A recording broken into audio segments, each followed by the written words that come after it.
ओम वक्रतुंड महाकाय सूर्यकोटि समप्रभ निर्विघ्नं कुरु मे देव सर्वकार्येषु सर्वदा। ओम श्री महागणपतये नमः। ओम श्री गुरुभ्यो नमः। हरि ओम। सदाशिवसमारंभां शंकराचार्य मध्यमाम् अस्मदाचार्यपर्यन्तां वन्दे गुरुपरम्पराम्। अस्मद्गुरुभ्यो नमः।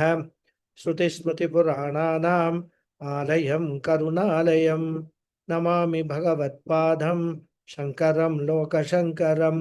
शङ्करं शङ्कराचार्यं केशवं बादरायणं सूत्रभाष्यकृतौ वन्दे भगवन्तौ पुनः पुनः।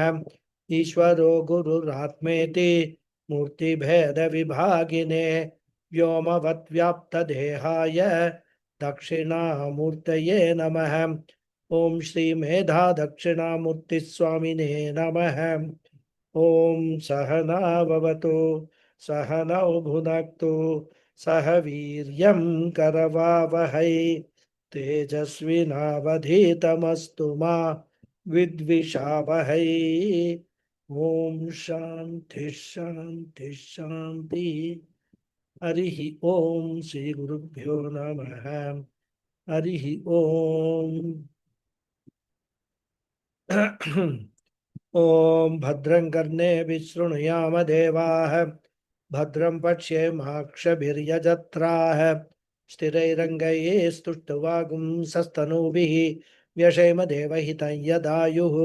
स्वस्ति न इन्द्रो वृद्धश्रवाः स्वस्ति नः पूषा विश्ववेदाः स्वस्ति नस्तार्क्ष्यो अरिष्ठनेमिः स्वस्ति नो बृहस्पतिर्दधातु। ओम शांति शांति शांति।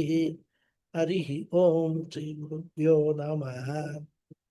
हरि ओम। So namaste once again everyone. नमस्ते नमस्ते। हरि ओम गुरुजी। हरि ओम। हरि ओम। नमस्ते। So we are. Namaste Guruji. Namaste. Namaste.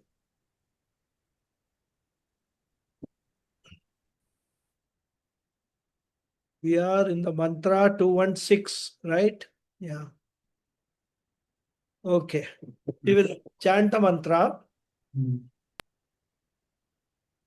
यस्मादृचः सामयजो गुंषे यस्मादृच सामयजोषि दीक्षा यज्ञाश्च दीक्षा यज्ञाश्च सर्वे क्रतवो दक्षिणाश्च सर्वो दक्षिणाश्च संवत्सरश्च यजमानश्च संवत्सरश्च यजमानश्च लोकाः सोमो यत्र पवते यत्र सूर्यः लोकाः सोमो यत्र भवति तत्र सूर्यः।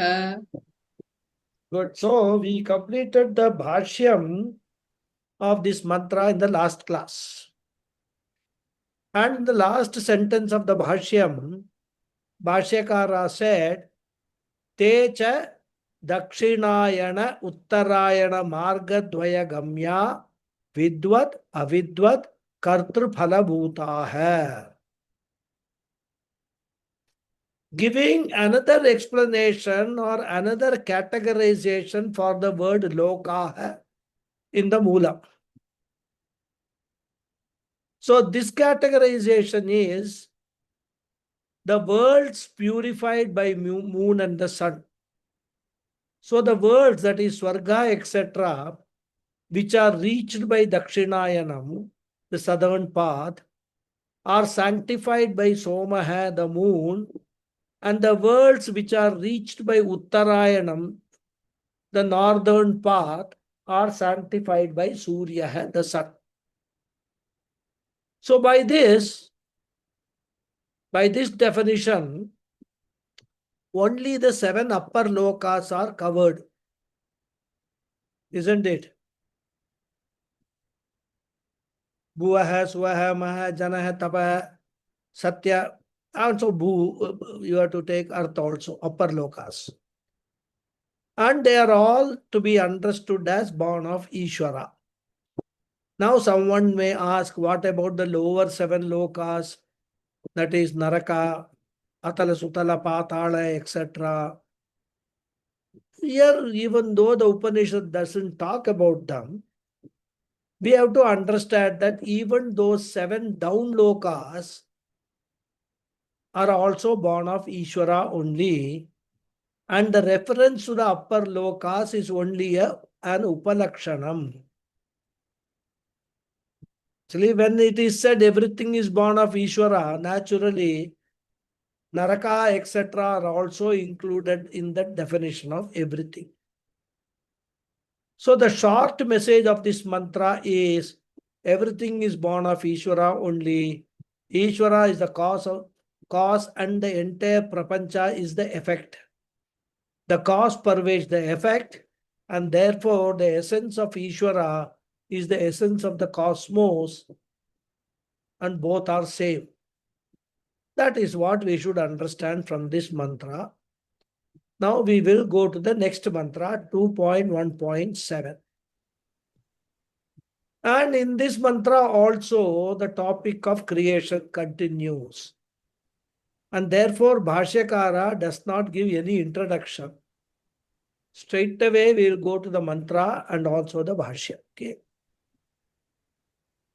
Tasmacha deva bahuda samprasutaha तस्माच्च देवा देवा बहुधा बहुधा सम्प्रसूताः सम्प्रसूताः sadhya manushyaha pashavo vayansi साध्या मनुष्याः मनुष्याः पशवो पशवो वयांसि वयांसि pranapano vrihi yavau tapascha प्राणापानो व्रीह्यवौ यवौ तपश्च तपश्च Shraddha satyam brahmacharyam vidhischa.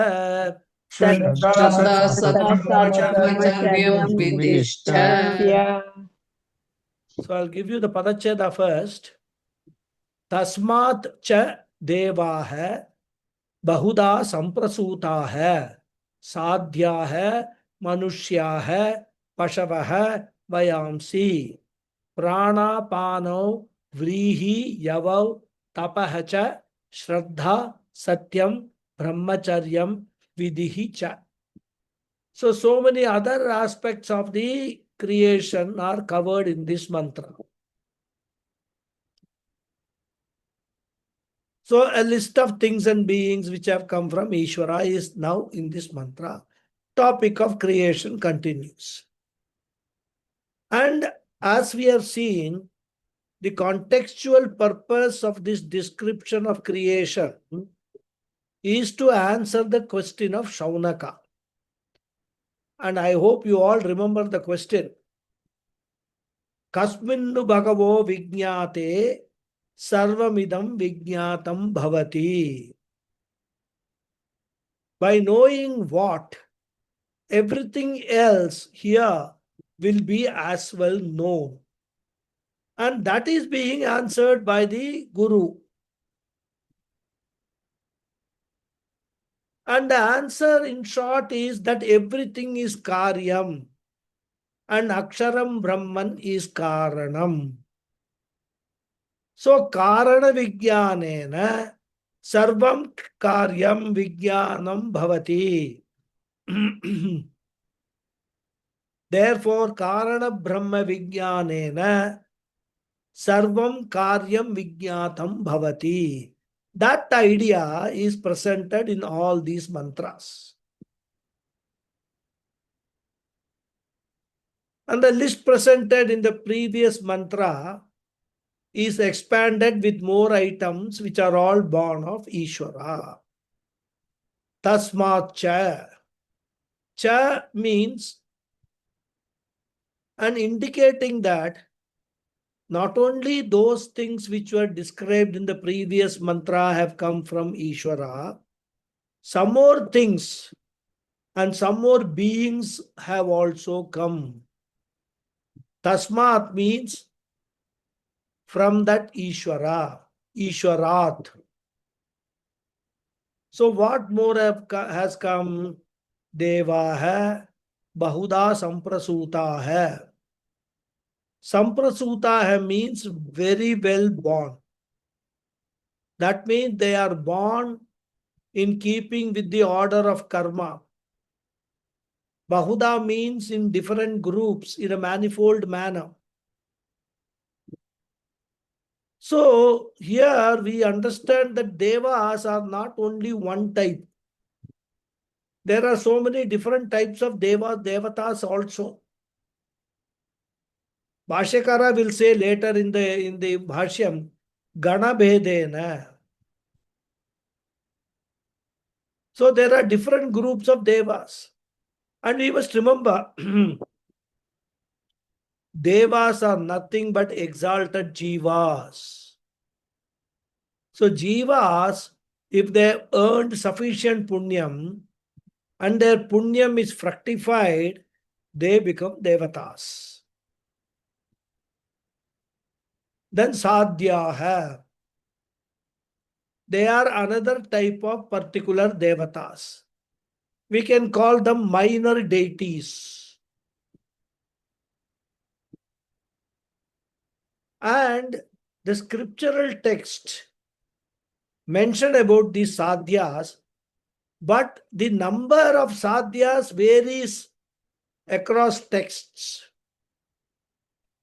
Agni Purana mentions that there are 12 in number. And their names are also given in Agni Purana. Manas, Manta, Prana, Apana, Nara, Virayan, Vibhu, Haya, Naya, Hamsa, Narayana, and Prabhu. These are all common sounding names are there, but they are all minor cosmic powers. You can call them, deputy devatas. Like in government, we have, secretary, chief secretary, secretary, deputy secretary, etc. These minor powers are called deputy devatas. Then, of course, Manushya hai. The descendants of Manu are called Manushya hai, human beings. Then Pashava hai, animals. In fact, in Tamil, the word Pashu means cow.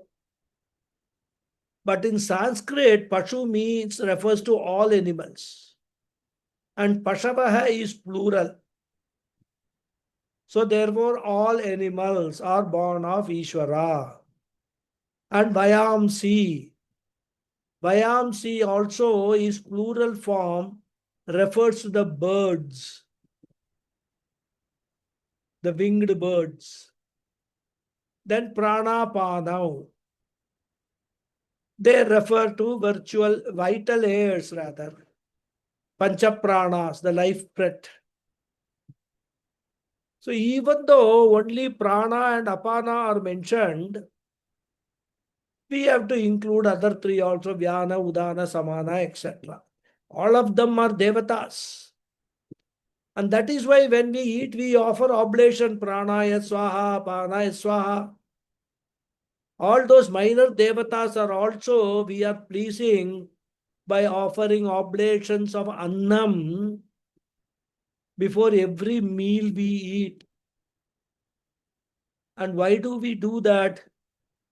We are offering the oblation so that all these 5 very critical devatas, upadevatas, subordinate devatas, who are residing in our body, controlling various functions of our physical body, they should be happy, they should be pleased, and they should continue to do their regular work of blessing each part of our body with their respective functions. Now, if you understand all this, you will know why we do that parisheshanam before we eat. Why do we do pranaya swaha, panaya swaha and bhava? In fact, if you happen to go to the Upanayanam ceremony of some boy, if you have this knowledge and somebody asks you, Especially the boys these days are very curious. They will ask you, what is the meaning of doing all these things? You will be able to explain them. This is what it is. Then Vrihi Yavav. Vrihi means paddy or rice. Yavav means barley. And like in the case of Pranapanav, here also, even though only two types of grains are mentioned, we have to take them as Upalakshana for all types of grains. Then Tapaha means religious disciplines, austerity, penance, which includes various types of vratams, upavasas, etc. Then Shraddha.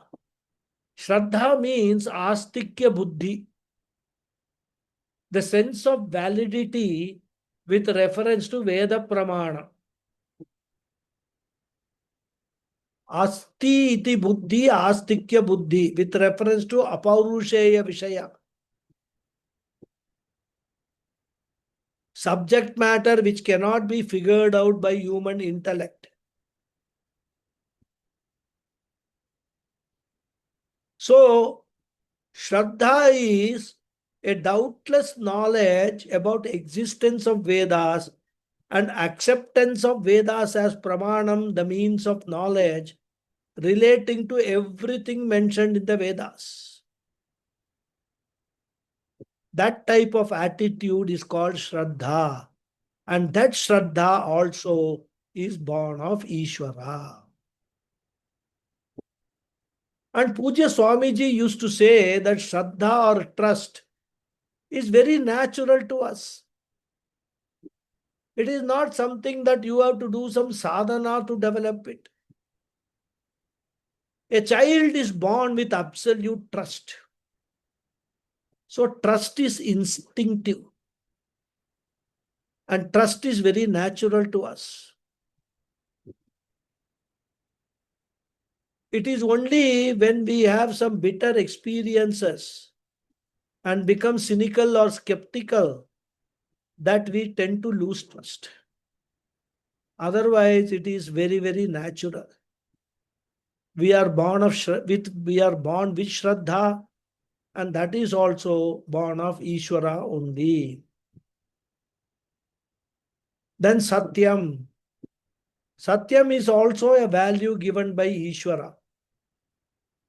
And here in this context, Satyam means truthfulness.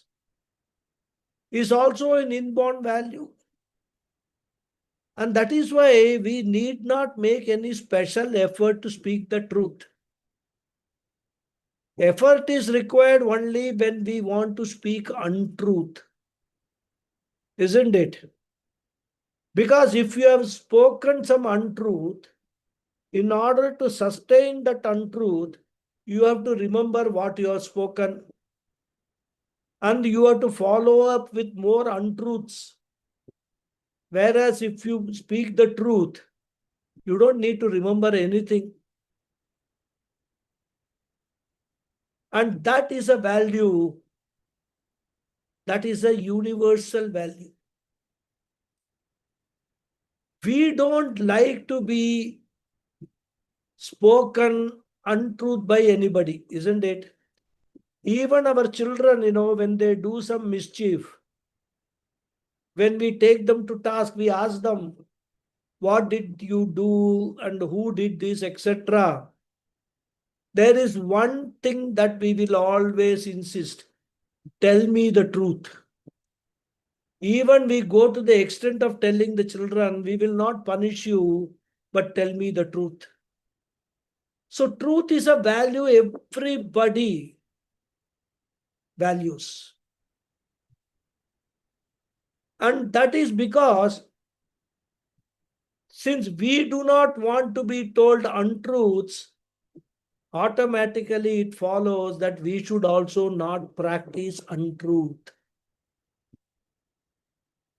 And that is why Satyam becomes an important universal value. We are unable to accept lies because our natural inclination is to truthfulness. In fact, some people get very upset when somebody lies to them. Suppose somebody has done a grave mistake and he comes and accepts that it is my mistake, I have done this. If he tells the truth, he may be forgiven. But that person comes and tells some lies. There are people who have no tolerance for untruths. And normally people, why do they lie? Because of the pressure of some karma. But Pujya Swamiji says all these are universal values because they need not be taught to us. They are all instinctive, inborn. And Satyam also comes from Ishvara. In fact, our entire value system itself is born of Ishvara only.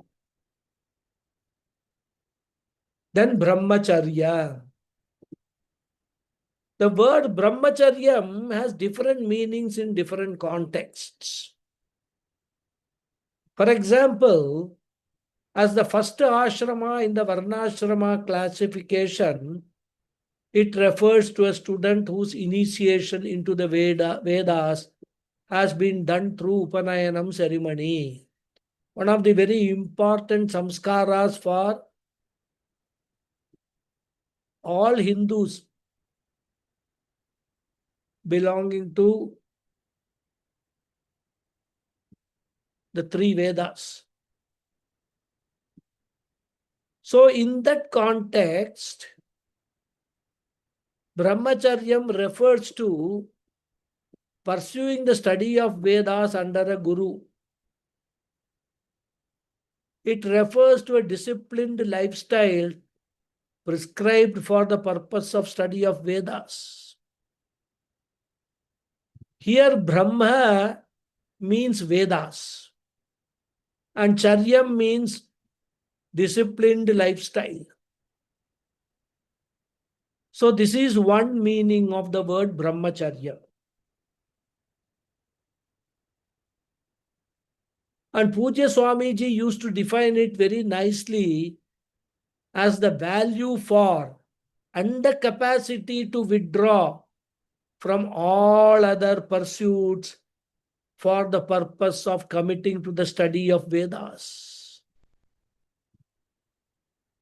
So Brahmacharyam implies both value and capacity, especially in the context of a mumukshu, a Vedantin. For a Vedantin, Brahmacharyam means what? Withdrawal from all other pursuits and fully committed to study of Upanishads and all the I should put it, the Prasthana Trayam. And another meaning, which is a more popular meaning, is abstinence from physical and emotional relationship with the opposite sex, including the spouse. This discipline is also an integral part of the study of Vedas because this relationship can be a big obstacle in the pursuit of Vedic study, especially Vedantic study. In fact, many people don't understand all these things.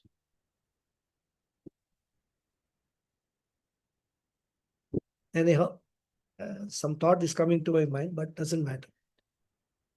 So in the case of a brahmachari who is studying in a Gurukulam, this vow of brahmacharyam is advocated only till he completes the study and gets ready to enter into grihastha ashrama.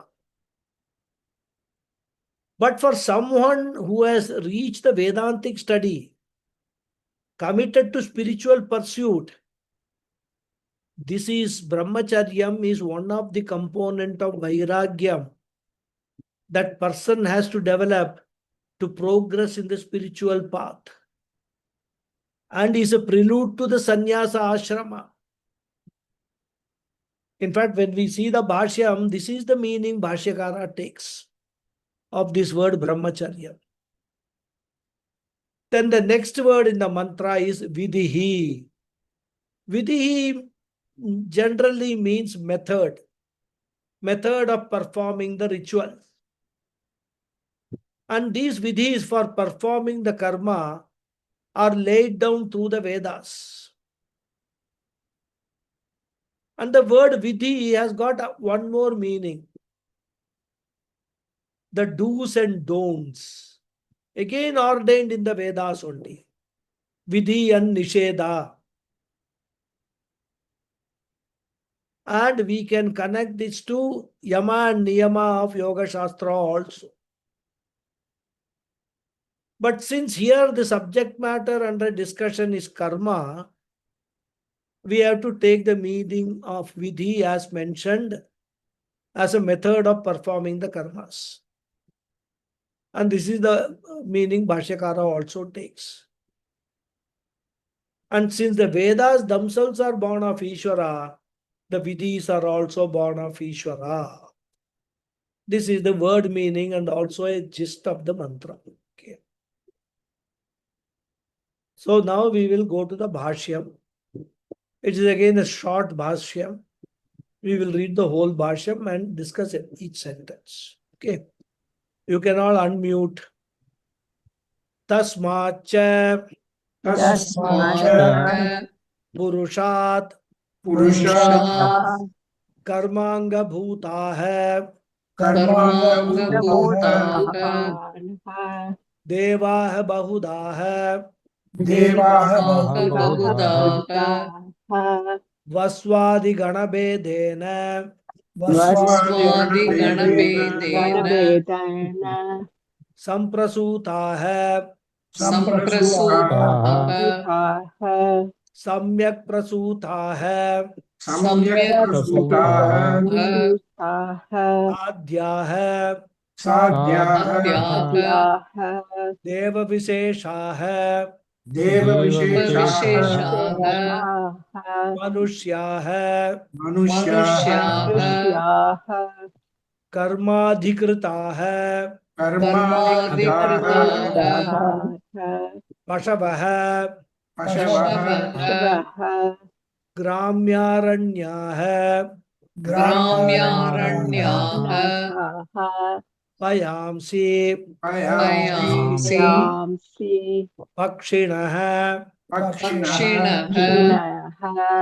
Jivanam cha Jivanam cha Manusyadhinam Manusyadinam Pranapanau Pranapanau Vrihiyavau Vrihiyavau Havirarthau Havirarthau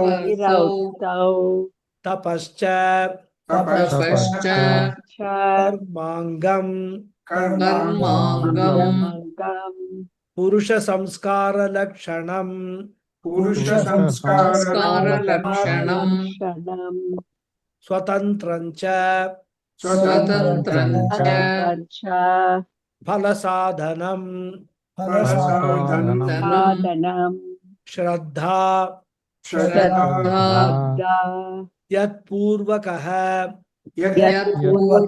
Purvakaha Sarva Purushartha Sadhana Prayogaha Sarva Purushartha Sadhana Prayoganaha Chitta Prasadaha Chitta Prasadaha Astikya Buddhihi Astikya Buddhihi Tata Satyam Tata Satyam Andritavarjanam Anritavarjanam Yatha Bhutartha Vachanam Yatha Bhutartha Chapidakaram Chapidakaram Brahmacharyam Brahmacharyam Maituna Samacharaha Maituna Samacharaha Vidischa विधिश्च विशिष्टस्य iti kartavyata. इति कर्तव्यता कथा Very good. Excuse me.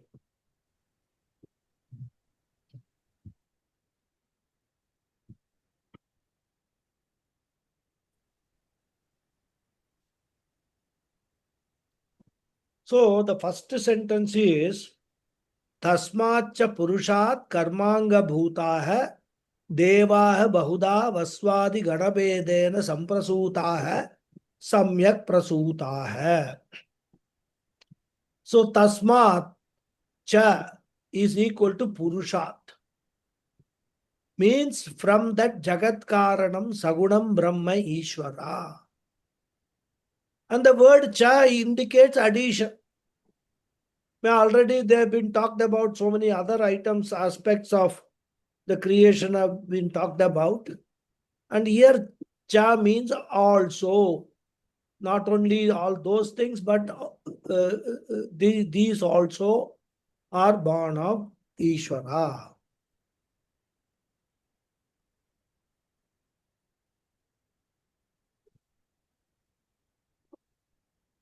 Then Devaha Bahuda Samprasutaha. That is there in the Moolam. Literally, Devaha means celestials, who are also considered to be Jivas only in the Shastra. Even though in English we translate Devas as gods, when we refer to the Devas, the letter G in God should be the lower case, small g and not capital G.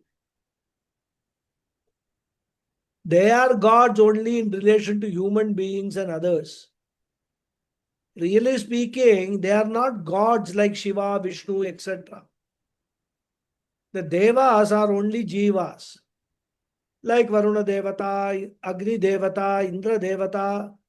All of them are Jivas only, but exalted Jivas because of their superior Punyam. And after exhausting the Punyam, what will happen? We have already seen in the Gita also. They will all become one among us. And conversely, if we have the required Punyam, we can also be elevated as Devas in our next life. Therefore, Devaha means celestial Jivas. And here, Bhashyakara translates as Karma Anga Bhuta Hai. Karma Anga Bhuta Hai means even Devas are part of Vedic rituals because they are the one who receive the oblations, the ahutis. Even the carrier of the ahutis to the respective devatas are gods with small capital, small g, is Agni Devata. And that is why when oblations are given, Indraya Swaha, Prajapatyaya Swaha, Brihaspatiya Swaha, etc. The devatas are the beneficiaries of these oblations, which Agni Devata, acting as a courier, takes to them. And that is why it is very important to note, if human beings do not offer oblations, then the devas will have to starve. Bhagavad Gita students should recall Gita first chapter. If we don't offer oblation, devatas will not have food. And a person who is hungry, who doesn't get his food, what will be his reaction? What will be his mental state? He'll get anger. He'll become angry, isn't it? Even at our home, if the lunch or dinner is little delayed and we are very hungry, immediately anger shows up. What is happening? Why this delay? Why can't you serve the meals at the right time? Feeling hungry. And therefore, regular performance of all these homas, very important, because that is the only way we can actually offer the oblations, food to the devatas, so that to please them and make them support all our endeavors, our life. And therefore, the devatas are the beneficiaries and we are the benefactors. And how do they benefit us? At an individual level, we may not be able to perceive. But then when the devatas are pleased, they give us rains. Rains bring food for us. That food we eat and we in turn offer that food to the devatas also. So this is the beautiful cycle, the karma cycle, where devatas help us, we are benefactors, and devatas become beneficiaries.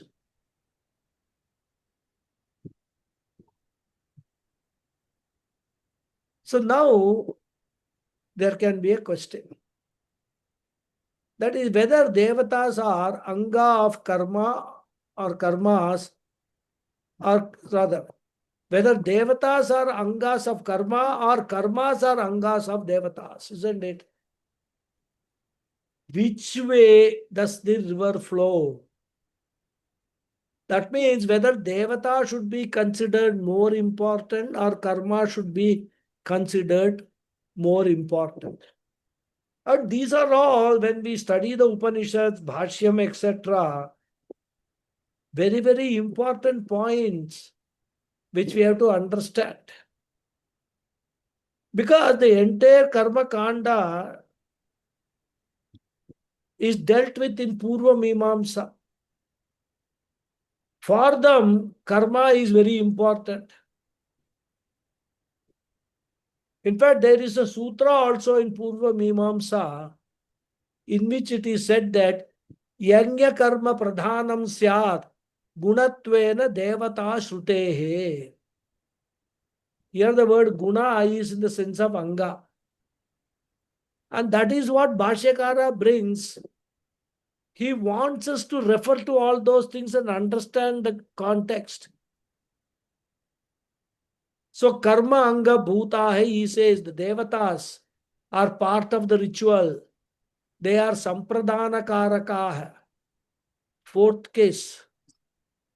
And as we have seen, all karmas requires karakas and accessories. So devatas being part of karma in the form of sampradana, therefore they are called karma anga bhuta hai. And therefore, from the Purva Mimamsa point of view, what is most important is the karma. And the devatas are essential part of the karma, but they are only have the status of karma anga. Like so many angas are there for karmas. It's like Yajamana is one anga. Similarly, devatas are one anga. But the karma is the most important one, the most predominant one from a Purva Mimamsa standpoint. And those devatas are Bahuda Samprasuta. Bahuda means in manifold ways, in different ways. Samprasuta means born. So these devas are born in different ways. Now we may wonder, what do you mean by different ways? And Bhashyakara clarifies. He says, Bahuda means Vaswadi Ganabedena. We have seen these details earlier also. Some devas are called Ashtavasavaha. 8 Vasus. Some of them are called Ekadasha Rudra, 11 Rudra Devatas. Some are called Dwadasha Aditya, 12 Aditya Devatas. Then Indra, Prajapati, like that. 33 Devatas are enumerated. In Brihadaranyaka Upanishad, in Shakalya Brahmanam, the list is given. अष्टवसव है, एकादश रुद्र है, द्वादश आदित्य है, all names of celestials in different groups. And therefore Bhashyakara says Vasu Adi. Adi stands for all others. The 8 Vasus is by Vasu. Then Adi means Ekadash Rudra hai, Dwadasha Aditya hai, etc. Ganabedena means in the form of different groups. So this is the meaning of Bahuda. Then Samprasuda. Bhashyakara says Samyak Prasuta. They are born very well. Very well means what? Perfectly according to the law of karma. It means they are not accidentally devatas, they have not been somebody, Shiva became pleased with somebody because he did lot of Rudrabhishekam. Okay, I will make you one devata. Out of turn promotion. Not like that.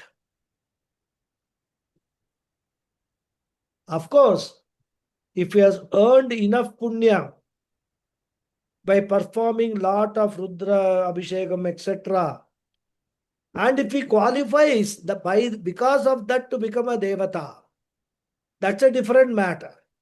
But these devatas don't become devatas due to some, what you call recommendation letter, backdoor entry, etc. So they are not accidentally devatas. They have got the devata status because of their deserving karmas. So samyak means perfectly according to the law of karma. They are all born. And the devas who are parts of karma are also born of Ishvara. That we should never forget. We go through all these details, interesting and all. And the bottom line is all are born of Ishvara. Then Bhashyakara goes to the second line of the mantra. Sadhya manushyaha pashavo vayamsi. And he explains all 4 as Sadhyaha deva visheshaha, manushyaha karmadhikritaha, pashavah gramyaranyaha, vayamsi pakshinaha.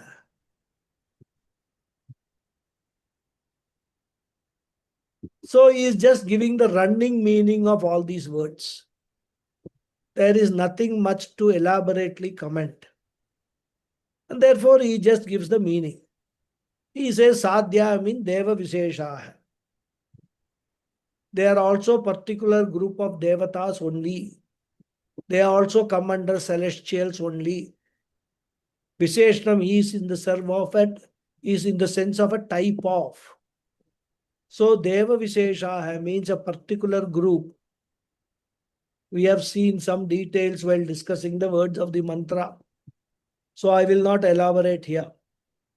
Sadhya, this deputy devatas are also born of Ishvara. Then the next word is Manushya. He explains as karma adhikrita. Adhikrita means qualified, fit for, valid.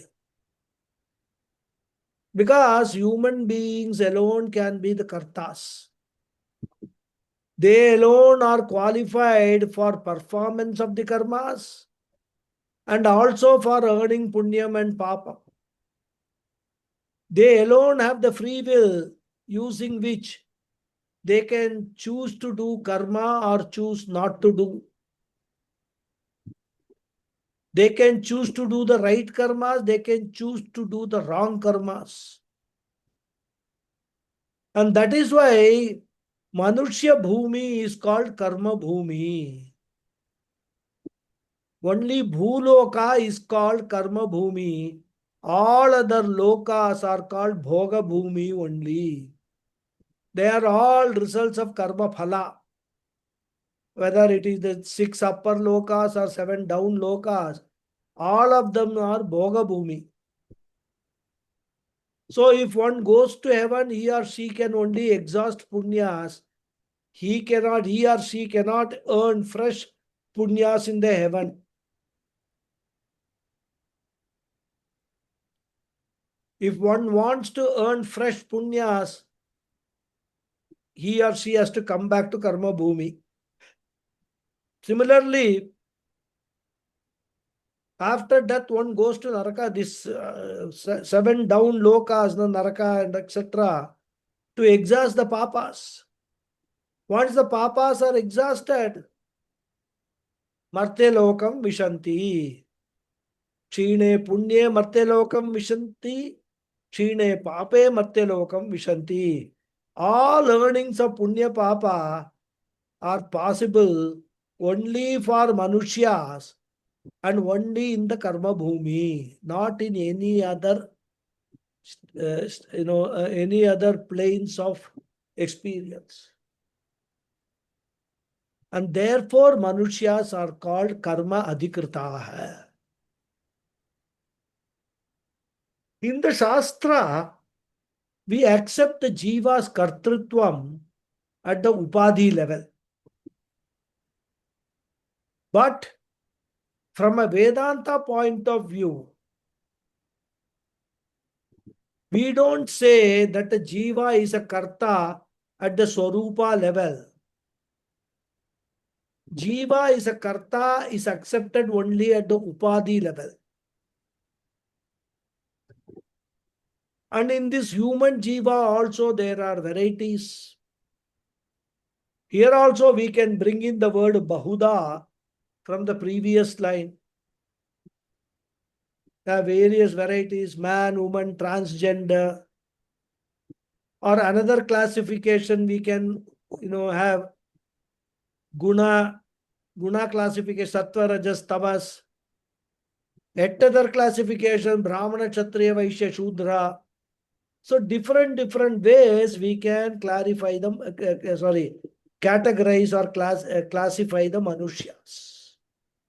Therefore, we can say, Bahuda Manushya hai samprasuta hai. Varieties of Manushyas are also born of Ishvara only. Then the next word is Pashavaha Gramyaranyaha. As I said earlier, in Sanskrit, the word Pashu represents all animals. And Bhashyakara classifies the animals broadly into 2 groups. Gramyaha means domesticated animals, tamed animals, which are reared in home. And Aranyaha means wild animals, which are found in the forest. Of course, nowadays this division is becoming fuzzier because people are domesticating even tigers, lions, etc. But this is all Vedanta, Bhashyakara's times. There, there are strict rules in our Shastra. Even for, there is no concept called pets in our Shastra. That does not mean that we must ignore all the, the animal kingdom. We must preserve them. We must feed them. Because many of them cannot get food on their own. So we have to help them as human beings to get food. We can rear them, but not as pets. Cows, goats, all that we can actually, rear them. Certainly, I don't think that Shastra talks about having dogs and cats, etc. as pets. Okay, let me not get into that. I'll go somewhere else. Okay. So this word Pashu has got a very interesting derivation. Pashyati sarvam aviseshena iti Pashuhu. That means what? It is a jiva not having viveka, seeing everything without discrimination. That is called Pashuhu. And therefore, what is the corollary? When we have no discrimination in our life, when we lose discrimination, we also come down to the level of Pashu.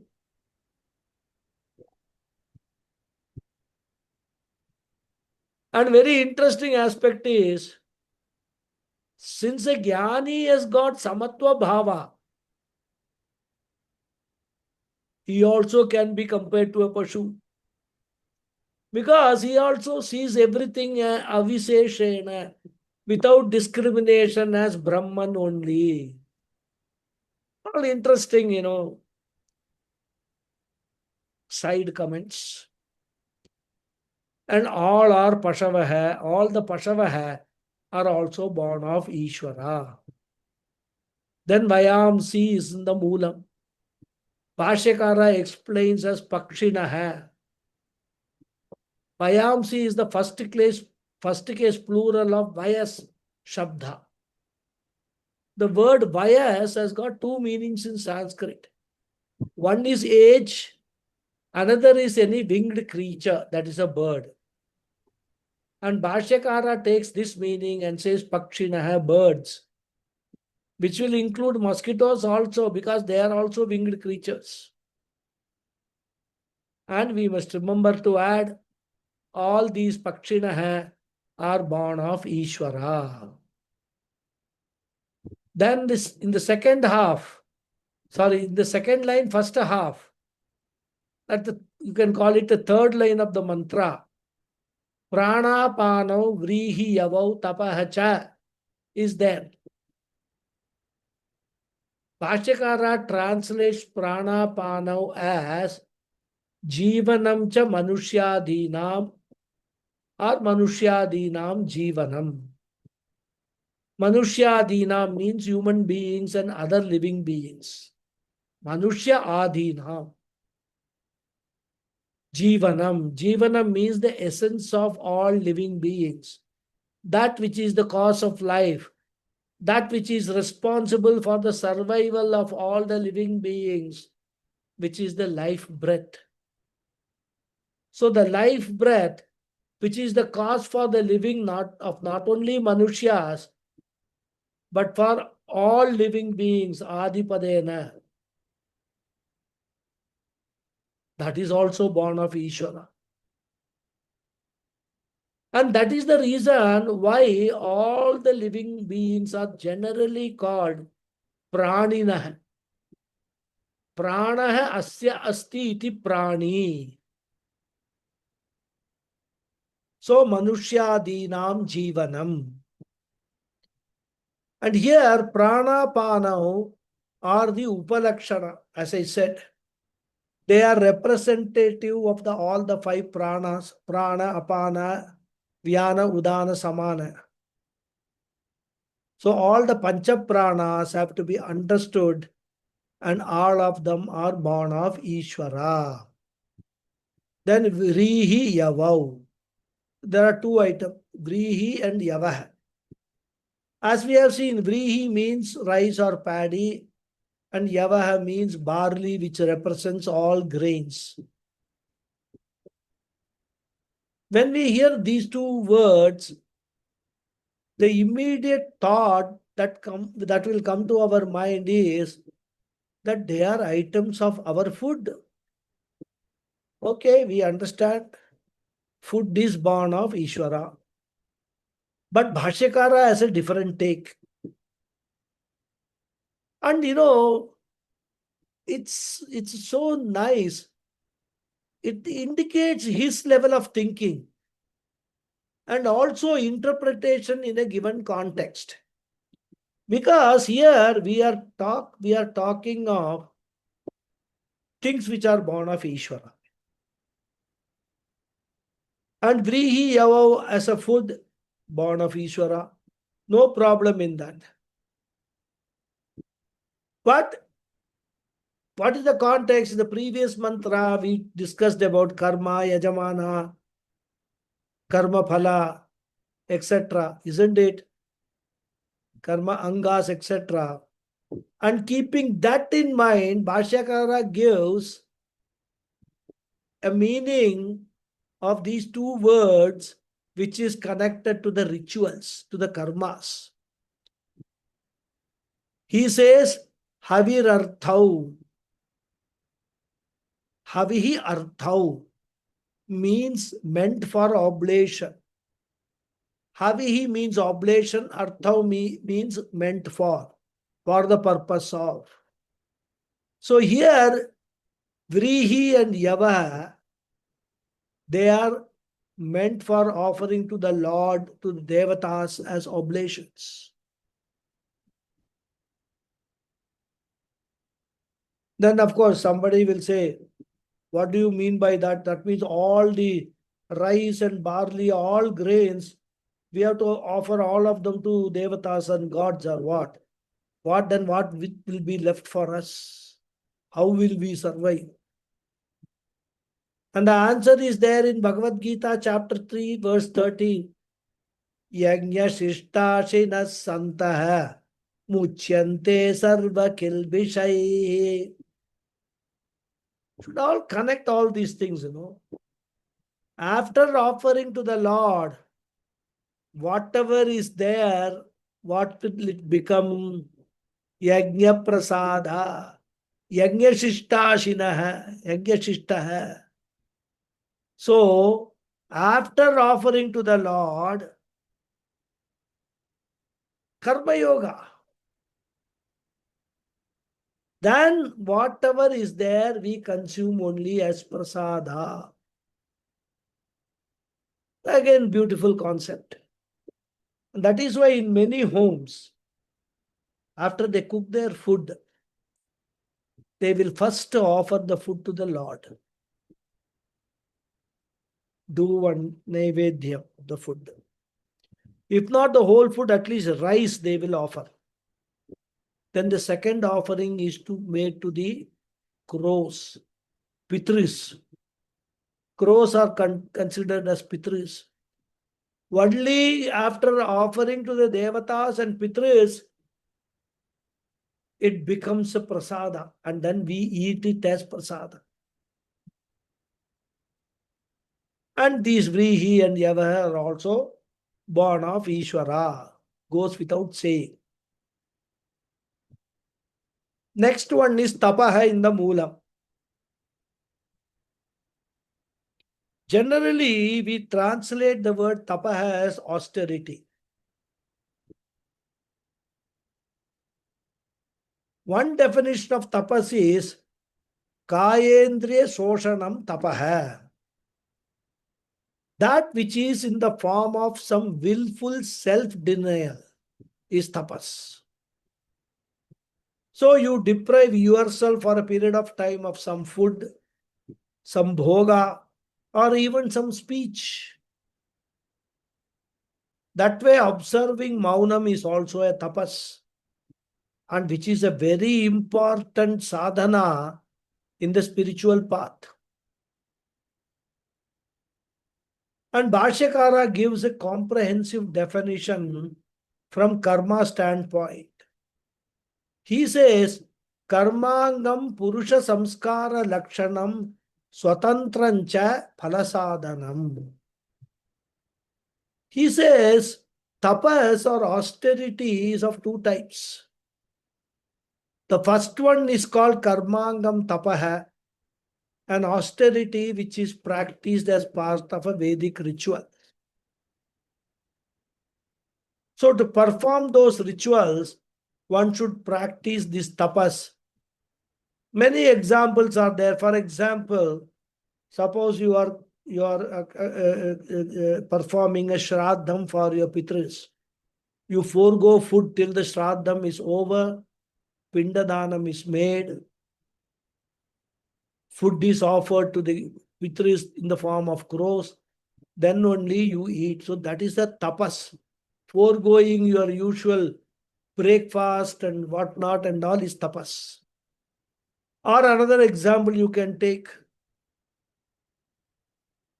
People go to Shabarimala as a part of, pilgrimage, and they follow certain tapas, certain austerities they follow, like they stop shaving. And that is the easiest tapas for most people. Especially I see most of these young boys, they don't shave at all. All big beards and things like that and all. Anyway, as I don't know whether they are doing any tapas or not, or it is simply laziness that they don't shave every day. Then discipline in eating and drinking certain things and not eating, or at least temporarily abstinence from certain items of food and drinks. For example, Ekadashi Vratam, some people have Nirjala Vratam, some people eat only certain prescribed items for food, rice and all, they don't eat. Then not wearing slippers, this is Sabarimala case, not using pillows, mattress for sleeping, etc. All these will come under Karmangam Tapaha. More we will see in the next class. It's time. Om Purnamada Purnamidam Purnat Purnamudachyate Purnasya Purnamadhaya Purnameva Vasishyate. Om Shanti Shanti Shanti. Harihi Om Sri Gurubhyo Namaha. Harihi Om. Dhanyavada everyone. Thank you very much. ಧನ್ಯವಾದ ಗುರುಜಿ. Thank you, ಧನ್ಯವಾದ Guruji. ಗುರುಜಿ. ಧನ್ಯವಾದಗಳು ಮಹೋದಯ. Thank you. Hari Om. Namaskaram.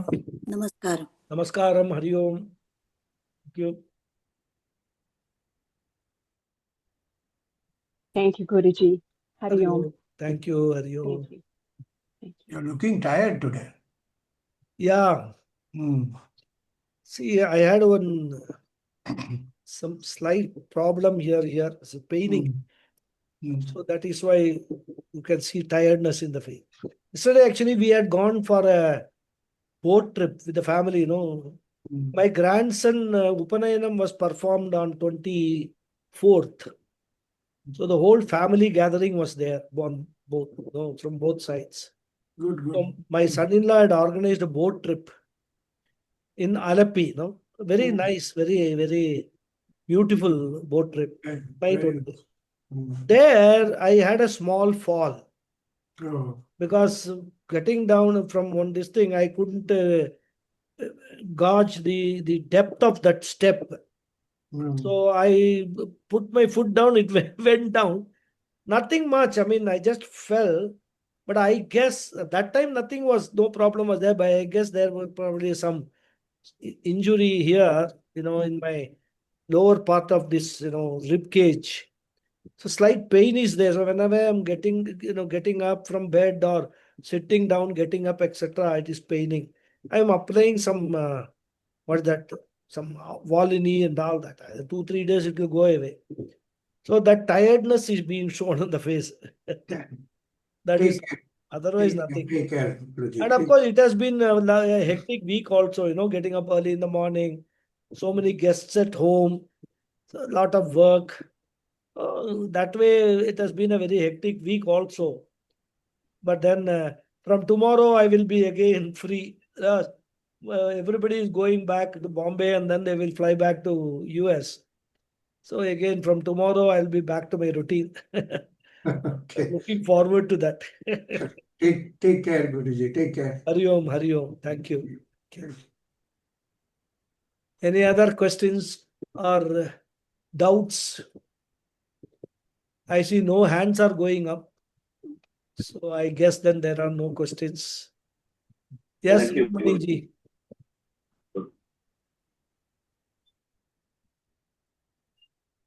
Oh, thank you, sir. Hari Om. Okay. Thank you very much. Right then, we will meet in the next class. Thank you very much. Hari Om. Thank you. Hari Om. Hari Thank you, Guruji. Hari Om. Thank you. Thank you. Hari.